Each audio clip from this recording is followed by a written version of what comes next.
Evenly through out the year, ये quantity क्या रहनी चाहिए, कांस्टेंट। इवनली का मतलब है कि हर रोज सेम यूनिट टाइम, जितने पहले दिन उतने ही दूसरे दिन, उतने ही तीसरे दिन, चौथे दिन, थ्रू आउट द ईयर आपका ये सर्टेन होना चाहिए, पहली असम्पशन। दूसरी assumption, order lead time is certain, lead time is certain and constant.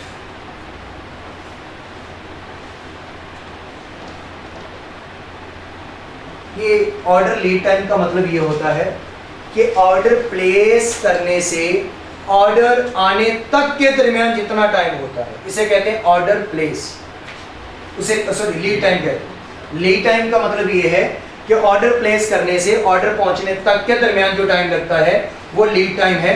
जैसे कि अक्सर आप कभी डिलीवरी करवाएं किसी भी चीज़ की, तो उसके ऊपर लिखा होता है 5 to 7 वर्किंग डेज, वो 5 to 7 लीड टाइम है उसका, और हर दफ़ा वो 5 to 7 जो है उनमें किसी एक दिन पे तो आ ही रहा होगा, या 4 दिन के बाद, 5 दिन के बाद, या 6 दिन के बाद। एक तो ये कि लीड टाइम सर्टेन हो, और जिस दिन वो आता है हर ऑर्डर उतने दिन के बाद ही आया करे, तो ये है कांस्टेंट टाइम। मतलब एक तो सर्टेन 5 to 7 डेज, अगर 5 to 7 डेज में वो हर 6 दिन के बाद आ रहा है, तो अगर पहला ऑर्डर 6 दिन के बाद आया तो दूसरा भी 6 दिन के बाद, तीसरा भी 6 दिन के बाद, जितने भी ऑर्डर करें वो 6 दिन के बाद ही या 6ठे दिन जो है वो डिलीवर हो, तो ये सर्टेन और कांस्टेंट लीड टाइम होना चाहिए। इसके बाद है जी प्राइस विल रिमेन कांस्टेंट।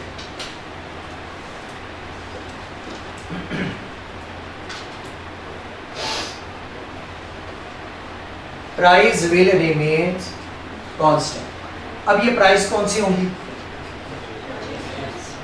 तीनों price, ordering cost, holding cost और कॉस्ट पर यूनिट, यानी कि purchasing cost. Ordering cost per order, holding cost per unit per year, और purchasing cost per unit.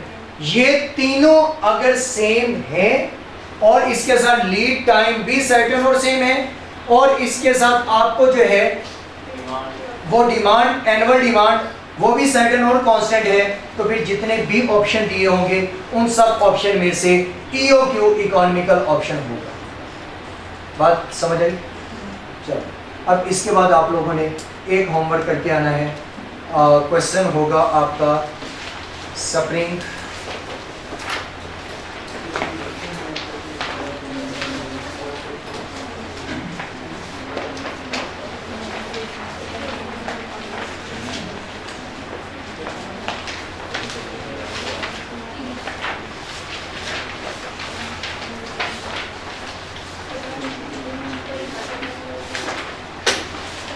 Question है जी स्प्रिंग 14 क्वेश्चन नंबर 1।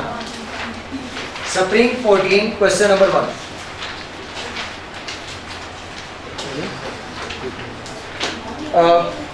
क्वेश्चन का name तो ऐसा कुछ भी नहीं लिखा हुआ, लेकिन पैक की बुक के अंदर है क्वेश्चन नंबर 17 है। A company annually produce 600 units of a product और 6 kg मटेरियल चाहिए, तो ये वाला आपने इकोनॉमिक ऑर्डर क्वांटिटी भी निकालना है और total ordering and holding cost वो भी निकालनी है। If each order is based on EOQ and the company maintain a safety stock of 30 units, पर अगर कंपनी स्टॉक 30 यूनिट्स का जो है सेफ्टी स्टॉक भी मेंटेन करती है तो आपने EOQ निकालना है। अच्छा, इसके लिए एक और बात लिख लें, सेफ्टी स्टॉक आ गया तो इसके लिए एक और बात लिख लें। अगर कोई बिजनेस, नोट करके लिख लें, अगर कोई बिजनेस EOQ फॉलो करता है या करता हो,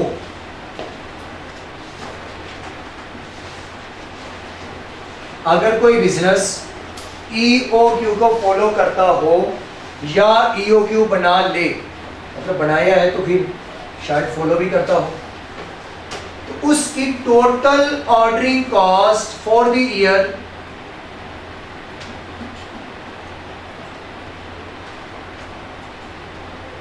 उसकी total ordering cost for the year and total holding cost for the year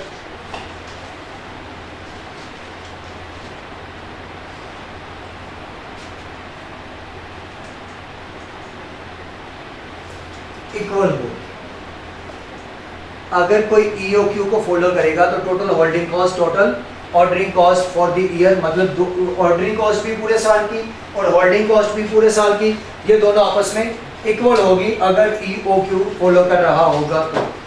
और ये तब होगा if there is no safety stock, अगर सेफ्टी स्टॉक मेंटेन नहीं है तो।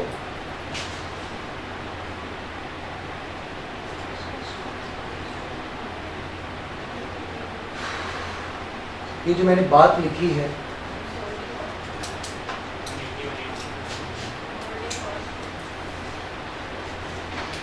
तो ये कोई सेफ्टी स्टॉक नहीं था। अगर कोई सेफ्टी स्टॉक नहीं होगा और बिजनेस EOQ को फॉलो कर रहा होगा तो total holding cost total ordering cost के बराबर होगा। ये भी एक हिंट है, मतलब अगर कहीं गलत निकले तो आपको आइडिया हो जाना चाहिए कि कहीं गलती है।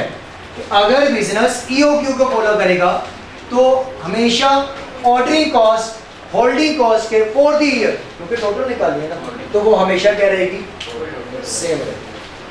तो ये बात मैंने अभी लिखवाई है।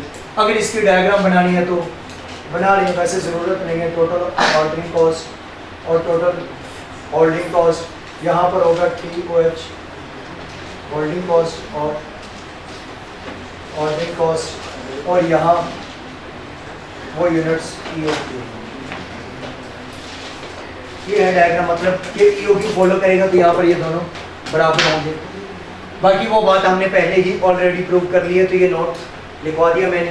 ये एक पास पेपर आप लोगों ने करके आना है। टेस्ट तो बल्कि आ जाए तो फिर तो अभी एक और दिया जा सकता है। एक क्वेश्चन और है, स्प्रिंग 12 क्वेश्चन नंबर 1, ये हमने कर लिया ना, मतलब मैंने होमवर्क का भी दिया, बल्कि 14 का दिया।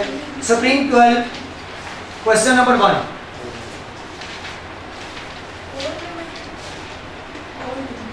जी और लिमिटेड।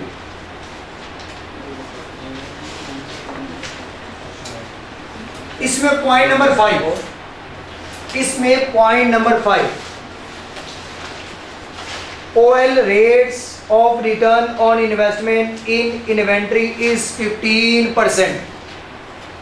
ये कुछ भी ऐसा अभी तक मैंने क्वेश्चन में एग्जांपल में नहीं दिया था, तो इसका ट्रीटमेंट बता देता हूं कि ये स्टॉक आउट है, तो ये आपने कहीं और इन्वेस्टमेंट कर दी 15% की, तो मतलब जो 15% की कहीं और इन्वेस्टमेंट कर दी, वो अगर यहाँ की होती तो हम कुछ कमा सकते थे, जो अब नहीं कमा रहे, तो ये स्टॉक आउट की कॉस्ट के अंदर शामिल होगा। ये एक पॉइंट मैंने बता दिया है, बाकी आप जो है नॉर्मली वही पॉइंट है, आप इन्हें सॉल्व कर लीजिए, बाकी इनको मैं डिस्कस करूँ।